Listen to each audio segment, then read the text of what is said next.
Ladies and gentlemen, welcome back to yet another podcast episode. Once again, I'm very excited because I have another great guest. I have Professor Geoff Horsman.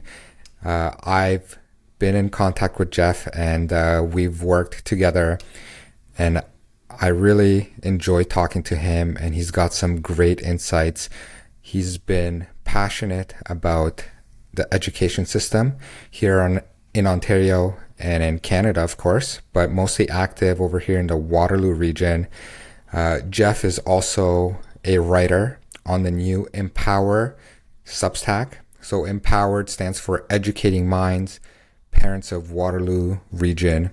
And it's a grassroots collection of parents and citizens committed to education and liberty. And they host public letters and information. And Geoff has written a couple articles for the Substack. I thought they were incredibly well written, and I wanted to share them with you today. And without further ado, I would just like to introduce Geoff. Geoff, welcome to the podcast.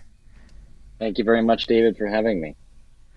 Geoff, tell me a little bit about your background. I know you're a professor at Laurier University.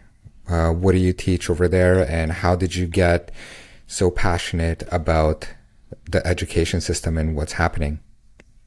Yeah, incidentally, I'm a biochemistry professor, but that doesn't have a lot to do with this, I suppose. I become more concerned about the education system, I guess, recently, in the past couple of years, really. I think along with many other people who began to see some things maybe they weren't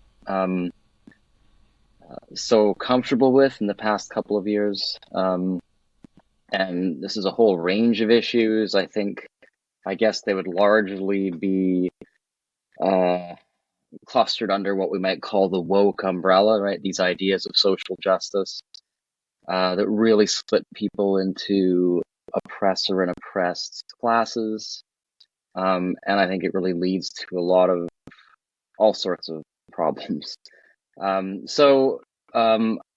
I guess I can't exactly remember how I got connected to the EMPOWR group of people precisely, but I did start to notice the school board meetings. I believe it was the Carolyn Brajowski delegation being shut down that really grabbed my attention. I can't remember exactly even how I learned of it, but I know that was a real wake up for me. To see someone, what seemed to be just bringing some very reasonable concerns to the board and being silenced, was a real wake up. Like, we're not in a liberal society anymore if this is okay. So that's really probably what brought me to this group. Yeah, and I've spoken about the same incident myself. It's the very incident that grabbed my attention.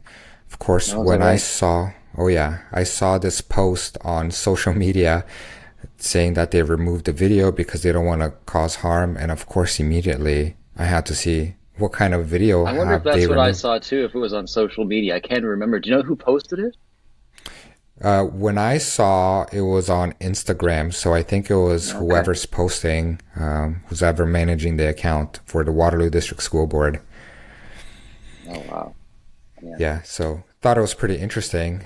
And so you've been following along pretty closely, and you wrote a couple articles for the EMPOWERed Substack. Mm-hmm. The first one that you wrote, it's called When Living by Lies Hides in Plain Sight. And you have a quote over here. It says, "The lie has become so common and accepted that we are nearly immune to it. We seem no longer capable of acknowledging or recognizing lies, let alone responding appropriately." So I just wanted to talk about this article, kind of what you've been observing, what this article is about, and just your thoughts on it.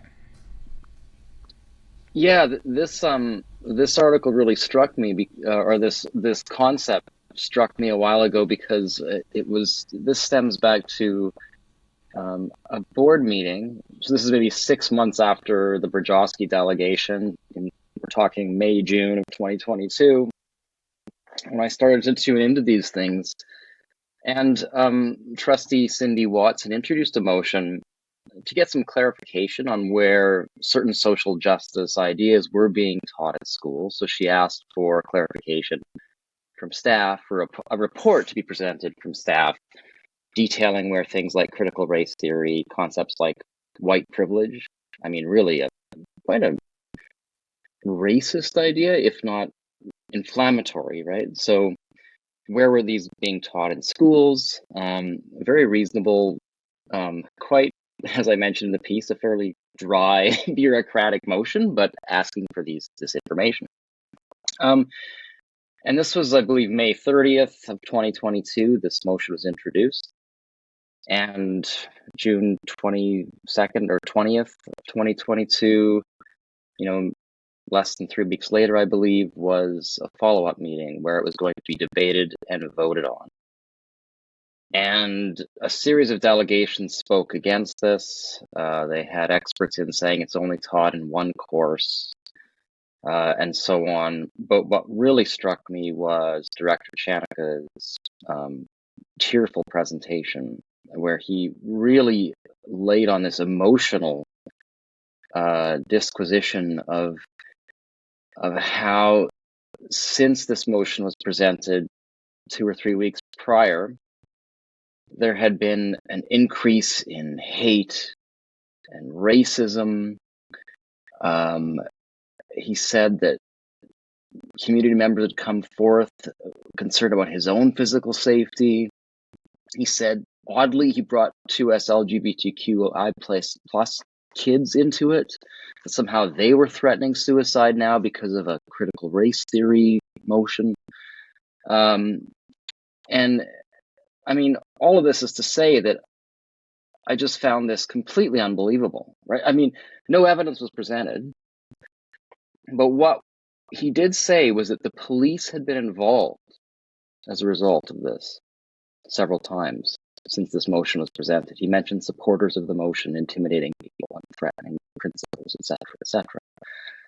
So a couple of things struck me. One, well, there should be evidence of this. If police were involved as a result of this, there should be some verification potential here, right? You should be able to get information from the police services, have threats just on an overall basis over time increased in that period following Trustee Watson's motion. So that was the first thing you could look into. The second thing that struck me was, which is sort of the basis of the post, is that if in fact people believe this to be true, what would you expect the reaction to be from trustees, parents, the community? If you believed it to be true, you would want more information. You'd want to know, are my kids safe? What is going on at the schools? Like, we're having members of the public who are supporters of Trustee Watson's motion coming to schools and threatening people? Like, this is serious. We should get to the bottom of it. Do we need to increase security? What's going on? Now, furthermore, if that was happening, why was that not brought to our attention? Why did we not get emails about this? Why were there not any statements put out by the school board? When were they going to let parents know? All right. So that seemed not at all interesting to them. It was only brought up 2 hours or an hour and a half into this meeting in the context of a political ploy to shut down a motion. That's how it was used. So that's how you know this is almost certainly false. So that was just on a logical basis. If we stop being used to living in lies and start to actually assume that this is a true statement, how would you be expected to react? That's how you can see that there's a very wide chasm between how one might be expected to act and how we actually all did act. Because we all knew this wasn't to be taken seriously. It was just performance, right? So absolutely. I think that struck me that, wow, we are really not living in a normal society anymore. Like, something is really wrong that we're just so used to lies permeating everything that we just kind of let that go and just kind of, many people performatively went along as though it was true, but I think deep down everyone knew it wasn't. So that was sort of the base of that post. But then I went on, I did submit the Freedom of Information requests to the police services that in fact show there's no change in the rate of threats, at least from the police services. I haven't got around to posting that, but that's in fact what happened. Yeah, that's interesting information. I actually have the quote that Director Chenica said. It's pretty dramatic over here. I'm just going to read it for the listeners to hear. By the way, the link to this article is going to be in the video description on YouTube, and I highly recommend everybody subscribe to the Substack and read this article for themselves. It's a pretty short read, but it's pretty informative. So this is what Director Chenica said. We've had community leaders who have come forward to us and say that the conversations that have been happening is impacting some children to the extent that some of them are becoming suicidal and are wanting to leave the region. Some of these conversations have generated much hate, so much racism, that we've had to talk to the police several times this year, including in the last 2 weeks, because of concern for staff, concerns for myself, where I've had community members reach out to me and say, we are concerned about your physical safety. In the last 2 weeks, 2 LGBT identifying children have been targeted. Staff trying to make sure that their classrooms and curriculum is inclusive.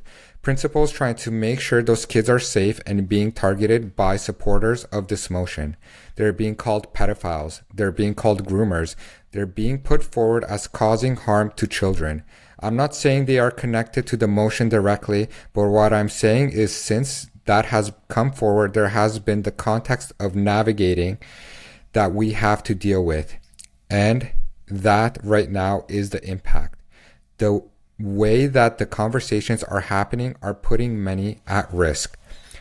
I also find Director Chenica, he always talks about these vulnerable kids.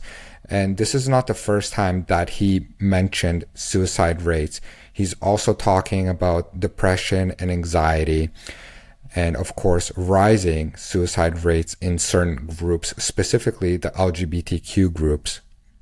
Now, one of the things that I always find very interesting is why have the rates of suicide, depression, and anxiety been increasing underneath his leadership? This to me is But do we know extremely. that? Do we know that to be true? Do we know that to be true? Well, what they say is that kids in the LGBTQ community have high risks of suicide, and now about 24% of the schools identify. So if he's linking suicide to this community, these numbers have been going up. Now, if these numbers are actually not true, if these rates of suicide, depression, anxiety are not actually happening, then he's being dramatic and he's just manipulating people to get the reaction that he wants. However, if these rates for vulnerable children have been increasing, then I'm also concerned that under his leadership, these numbers are going up. No matter how I look at the situation, whether it's true or whether it's false, it seems to me that it's either manipulative, falsely, or trying to get a reaction. And I'm just concerned. And I think this is exactly what you've been talking about when living by lies. He just says something to get a reaction, an outcome without any proof whatsoever. And I just want to reiterate your point. There has been no proof. The only link that he's made was from the groups and how these groups are vulnerable kids. And I've looked at the numbers, and the numbers have been going up. Like I said, about 25% of kids in school identify in this group. So if these numbers have been going up and there's a correlation according to them, I'm wondering what's happening. And like you said, I think it's more towards the manipulative side of things. Yeah, I mean, I think probably numbers are increasing, but there's sort of two different numbers we're looking at here. One is the numbers of people who identify into one of these groups has been going up, certainly. I think I remember seeing something like a 24%. So 1 in 4 kids identify into I believe it's the 2S LGBTQI plus community. But then the other part of that is the rates of anxiety, depression, mental illness overall. I believe broadly across young people, those numbers have been increasing. I've seen all sorts of data supporting that. You see Jonathan Haidt and all sorts of researchers showing this over and over again. It's a generational issue, and I think it's misguided for the schools to be spending so much time talking about mental health, identity, these sorts of things. I've heard many wise people say things that, one of the worst things for your mental health is to sit and think about your mental health. And if we have day after day of mental health and consider this and how oppressed you might be or how difficult things must be for you, I don't think that can be good for a young person. I think they'd be far better off to get outside themselves. That's what education is supposed to be about, right? Learning about people different from you, maybe trying to help others. So, so it kind of makes sense to me in some ways that because of the way our education is focused on, again, some of these social justice imperatives of oppressor versus oppressed, that certainly can't be good for mental health. And so it would be no surprise that, well, among other reasons, I'm sure, that mental health issues would be on the rise. Yeah, absolutely. It's very interesting. I just finished reading this book called The Marxification of Education Oh, by uh Lindsay. by James Lindsay. And it was very eye-opening for those people who don't know. This Marxification always divides people into classes. And right now we are seeing this division into classes essentially between oppressor and oppressed, right? Before it used to be the people who have money and the people who don't. And of course, that's still going on. But right now we're seeing two big points on this. We're seeing one is based on sex and gender. Some people are more oppressed, and the other one is based on skin color, which is very interesting that they chose these because these are all immutable qualities, right? And they just kind of assume that if you're born in with a certain sex, or if you identify in a certain way or whatnot, I think a lot of people are feeling that they don't want to belong into anything. I've spoken to a non-binary lady at a protest, and the reason why she identified as non-binary was because she thought women were weak and oppressed, but she also didn't want to identify as a male because she thought males were oppressors and aggressive. So she just didn't want to do anything with it. And I think this is the kind of mentality that's pushing people. You hear all these toxic masculinity, toxic femininity, and Right. people just want to opt out. Hmm. Because at the end of the day, I don't think anybody wants to view themselves as being toxic. Yeah. Yeah.